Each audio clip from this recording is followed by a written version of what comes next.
fun senior day. Thought we played terrific. We've gotten off. This team has done a good job of getting off to good starts, and our passing and shooting was elite again at the beginning of the game, and we made a bunch of shots and built a good lead, but then did another nice job of holding it. And that's not easy to do in college basketball. You play a team like Notre Dame who's got so much three-point firepower that you make a couple mistakes, give up a transition basket or two, and then they hit a couple threes and it flips on you. But I thought our guys really did a nice job defensively and fought, and we just executed very well in an offensive game. So big win, great regular season for our team. Can't state that enough. Obviously disappointed that we're one game away from possibly of tying a regular season title, but 14 league wins, 15-1 at home, doing it with great kids and doing it the right way, I think is unbelievably impressive. And I'm just really proud of this group. It's been a fun group to coach and to be honest with you, watch. They've played some marvelous basketball this year. Tonight was another example of that. So thanks to all our fans that have come, season ticket holders, just everybody that's come this year. We've had good crowds. Our students have been great, and it's been a lot of fun to play. So here in Little John. Questions? What's your experience? Is it tough for players to manage the emotions that comes with playing on senior night and still maintain focus? Yeah, I think it's different with each guy. Each kid, unique how they handle it. These guys were good. Brevin and Hunter were, fantastic. Hunter was very focused. You could just sense it like all day, and even when he was making his comments to the team that he does, there was no he meant business. He wanted to win, and that's a big part of why we've had so much success this year is his direction. And there's a phrase: championship teams are driven by the team, and he's helped drive this team. And he's not the only one, but he certainly has been the loudest voice and just an incredible leader.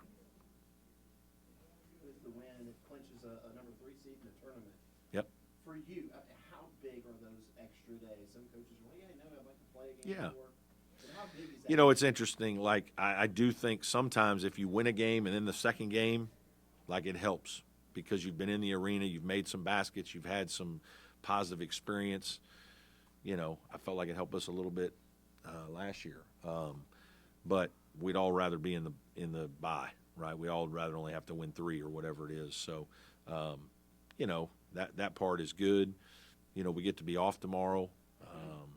Guys can relax a little bit, handle some other things in terms of schoolwork because we're going to miss some class, and then we can focus 3 days of getting ready for the tournament. So that part's really good as well. You're not in a rush. Sometimes this thing turns around so fast. It's quick. But we can take a deep breath and try to get focused. And, it's a little bit challenging because you don't know exactly who you play. You have ideas, a couple teams, but you're not, it's not exactly one team. And so you've got to manage that a little bit over the next couple of days. Brad, if you were sitting in front of the committee today and say, in terms of selection committee, how would you try to convince them that you guys need to be in that field? I think we've had a terrific year. I think we've gotten better. We've had some injuries at some inopportune times that have caused us some problems. But we have a lot of performances like tonight. I know at one point here we had 4 quad 1 wins, and 3 of them are on the road. And I think, winning away from home, I think is significant. And to do it like we did, I think is impressive. We've had a lot of games where we've beat people handily, which I think speaks to the quality of our play. We've had a couple of bad nights, but I just think, if you look at who we've beaten and who we can play with, there's no question we can go into the tournament and win multiple games. We have a veteran team that's good, that's gotten better. P.J. Hall, was a shell of himself probably for most of the first 6 weeks of the season and is completely different now. And I don't know if all those things will be considered, but, I think we have a very good team that has played some high-level basketball at a lot of times this year. Which with all that said, I imagine you go into this tournament thinking we can win 3 games and, Yeah. and earn our punch our ticket Yeah. by winning the whole thing. Yeah, absolutely. I believe in this team. I believe in what we're doing. We got to play great basketball for 3 days. We're going to play, terrific opponents. It's going to be a really good environment. It's what you want to do as a player and coach. You want to be in have these opportunities. So, absolutely, I think our team believes in themselves. But we know we're going to have to play high-level basketball to win. So, we need to take the next couple of days to try to get ready to do that. Brad, when you look at the resume as a whole right now, do you think you guys have done enough, or you go there? I don't know. I really don't know. I'm sure some people, we probably have to win is what it looks like. People tell us. But, I'm not looking at all of it all the time. I look at it occasionally, but not that much, to be honest with you. You've been around this league for a long time. Looking at it, is this maybe as wide open as the ACC tournament has been, and that, in the past maybe Yeah. you could go 1 or 2 teams? Yeah. I think, yes, there's definitely, we've had a couple of super teams. Most years it seems like we have 1 or 2 teams that are just elite, top 10, whatever. And I think that's probably why our league is being roughed up a little bit, is we don't really have that. But I think you can go 8, 9, 10 deep, and you're going to get quality teams that can go beat anybody and have gone to other places. That's why we won the Big Ten Challenges, is our teams did go beat those guys over there over the course of a couple days or whatnot. So while I don't think we have the firepower at the 1 and 2 maybe that we've had in some years, I think 6, 7, 8, 5, 6 pretty doggone good teams now. Like, going against those every day has been tough. Is there an optimum time to play in a tournament? I mean, you've got the last game on Thursday. So you're gonna have to play all- That's a long wait. That's not when I probably would pick. The last game of the day, you probably would rather have that second game or third game, to be honest with you. Those are the 2 that are kind of the coveted time slots. But, whoever we play has to do the same thing. So it'll be it's a long wait. Which, how about that game that Ian had, and just his energy on the floor seems to really spark the team? Yeah, it's terrific. When he plays like that, we're hard to handle. We've got to keep pushing his confidence level and keep talking to him about being aggressive and making plays. If teams are guarding Hunter Tyson or P.J. Hall or Jay or whoever harder and there's more space for him, he's got to go be in attack mode. He's got to make some plays, and he was able to do that tonight. We thought he would be able to, and he did some really good things. Which, all 5 starters and double digits Mhm. tonight. When you're in tournament play, how important is that you have multiple guys that can really carry a game? Yeah, it is. Yeah, there's no question, because most of the time they're not all going to play good on the same day. You almost need to win a tournament like that. You need somebody different, right? Either in a game or through the course of a tournament to get hot and kind of surprise you a little. And I think that'll be true with us too. There's going to be pressure on our high-level players to play well, and we're going to need multiple guys to play well. But we're also going to need our other guys to step in and have a game or 2 here. When you need them, be able to make some plays. Brad, you guys been scoring 80, 90 points over the last couple weeks in these games. Just what's been the difference offensively down the stretch for you guys? I think we've just shot it really well. We haven't changed our offense. We're not doing much different. I think we're sharing it very well. And guys are seeing the ball go in, and they're confident.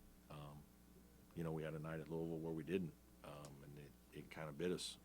But most of the other nights, Virginia guarded us very well. I thought they bothered us a little bit. We didn't handle some of that very well, but until the longer the game went, then we got much better. Second half, we were much better. But other than that, we've played very well offensively. Brad, can I sneak one in? Yeah. I was just going to ask, is play 20 league games and win 70% of them. Just how hard is that? And then I think also 9 wins by double digits. Just how hard is that? How proud are you? Or what you Yeah, guys did? it's really hard.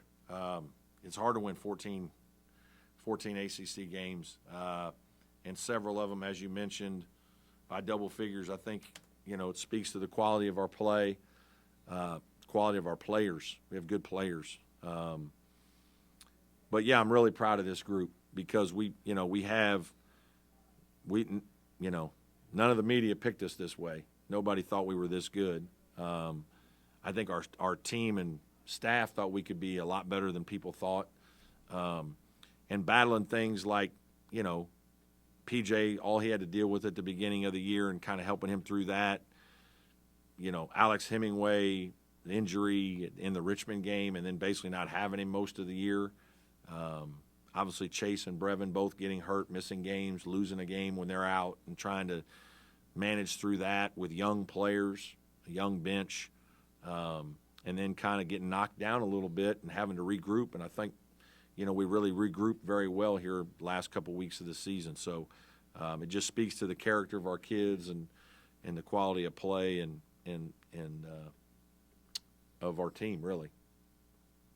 Brad, post-game, when you were talking, you got a little bit emotional Yeah. about your daughters. Yeah. What is it about this? Well, my team too, yeah. Yeah, that made you emotional. Just that, I love all my players. I'm unbelievably, grateful for the opportunity to coach them. It's as you get older in the business, that part of it means even more to you. And it's not easy because I'm hard on them. I'm hard on our players. I'm real with them. And I tell them sometimes that I'm one of the few people that is real with you in your life. And so I tell you things that aren't always what you want to hear, but I'm doing it because I want you to grow. I want you to be better. I care about you. And I would feel bad if one of my players left and felt like he wasn't, pushed or coached in a way that could help him get better, both on and off the court. We're not just talking about basketball. We're talking about life lessons and just experiences that we all deal with. And obviously when you have those kinds of moments with your players, the guys that have been around, a guy like Hunter Tyson, who I've watched grow, I'm just so proud of him. Like, to think that I had a small piece of helping him become what he is today, because what he is today is freaking phenomenal. And Alex Hemingway and Jack and Devin, just great people, great young men who sacrifice beyond what you can believe to just get a uniform. Guys are managers for 2 years, fighting their tails off, and to just be a part of those guys' lives, it's humbling. It's special, and I think eventually, those guys get to a point where they value that, they appreciate it even more. Sometimes it's hard when your coach is on you to care as much about your coach, but the longer you get away from it, the more you grow, and the more you kind of look back on it, you realize, man, he really helped me. And so thinking about having that responsibility and opportunity to do that is special. And I'm really happy for this team because it's an unbelievable group of young men. They get along just incredibly well. It's fun to sometimes just when we have a meal to just sit them, watch them talking to each other. And a lot of teams you have cliques, and the older guys are here, and the freshmen are here, and this group isn't like that. This group has been very unique and different. I think a lot of that is intentional by Hunter Tyson and PJ and older guys, Alex, Chase, who are just such approachable, good guys. They're great players, but they're approachable, good guys. And so they treat the young guys, like they're important. And that's part of what makes us good. So all of it wrapped into one, man. You're proud of your team, you're proud of your kids, you're proud of the opportunity to coach them. And then obviously my daughter, was very emotional before the game. She was crying, I guess, getting ready for the game, and sent my wife a text or something. And, she's my family, everybody's family in coaching gets wrapped up in your team and your players and she works in our office. And, they love the kids and the guys and the team and the camaraderie and the whole thing. And like, she comes every game, and next year she won't be at every game probably. She'll have a job. So anyway, long-winded answer. I think it was about 7.5 minutes left. PJ goes flying under the basket and puts the body in jeopardy. And then another time I heard you yell easy at him. Yeah. He doesn't go easy. Yeah. What's it like to have somebody like him that even though you're up at 23, Yeah. he's out there selling out Yeah. for every point. Yeah, he's and to score 1,000 in his career. yeah. PJ's he's a lot of fun. I mean, he is. He loves to compete. He loves to play. He loves his teammates. He loves Clemson. I think he likes me. I love him. He likes me. But I say that because, I mean, he's just unbelievable. Like, again, like and I saw it in high school. I mean, he's one of those guys that is so genuinely happy for a walk-on making a basket or somebody doing something good, you know, away from the court. And PJ is one of those guys that does, you know, this is a crazy story, but so my wife's friend is walking her dog, and PJ comes out of one of the Quick Marts right here. I think it's downtown. And he comes up to see the dog because that's PJ. Like, he loves, I mean, he's a people person. He's going to go up and say hello and, can I pet your dog? Yeah. And he starts petting the dog. And then, you know, he doesn't know this woman, and he doesn't know that the woman is friends with my wife. And so then he's doing that for 3 or 4 minutes, and he goes, hey, I got something for you. Can I give your dog something? He goes into his car, and he pulls out like a treat, and he gives the dog a treat. And he rides around with treats in his car so that when he runs into dogs that he does this. Now, who does that? Right? But that tells you how soft-hearted, what an unbelievable kid. I mean, he's an unbelievable person. And stories like that happen with him. It's like the guy who was trying to help the guy fix his flat tire last year. I mean, he's, you know, that's why I say these are unbelievable kids, man, that I'm coaching. They're great people. You know, it's a privilege. So he's funny now. He's funny. He's fun. Any more questions for Coach? Okay. Thanks, guys. Yeah. Home game. Matt, you've been here all year, buddy. When some of these guys weren't here, you've been there, buddy. Come on. Hope you enjoyed the birthday party. I was just gonna say, I know you talked going into the year some, and even early in the year, just about, you know, you guys have been in the better part of the ACC several times, and you feel like you don't get the attention maybe Yeah. and the recognition that you guys deserve. To have another year where you kind of do that and now completing it, finishing third, what does that mean, and does it kind of validate some of what you feel like you talked about earlier? Yeah, I mean, it's hard because I get it. Like, I mean, our business has become NCAA or nothing. It doesn't matter if you're a game away, you don't make it, you either made it or you didn't make it. And then the year we made it and lost in the first round, that we caught some grief for that. But, like, I mean, and that's part of it. I get it. It's okay. It's what we want. But I'm just, you know, for my players, like for what our program has done over the last 5 or 6 years, I mean, there aren't many in the league that have done better. And it's a pretty damn good league with a lot of good schools that put a lot of money and effort into basketball that are trying to win. And so, like, when I'm sticking up for it, I'm sticking up for my players because these guys, the amount of time, energy, and effort that these guys put into it, people have no idea. And they're fighting and scratching and clawing. And, you know, we're all a little bummed out because we know we could have, you know, had a chance to tie for a league title, and we messed a game up or two along the way. And that hurts. But we're also proud of the fact we won 14 games, and we've played a lot of really good basketball and been very entertaining and fun to watch. And we got a great group of guys to cheer for and be proud of. And so I would just say that's, you know, I mean, we just won the second Skip Prosser Award in the last 3 or 4 years. Like those are the kind of guys we have. And so we're really proud of that. And I think it speaks to the quality of people and program that we've had. And we've had that here the last 5-6 years for sure, at least. Thank you, sir. Thank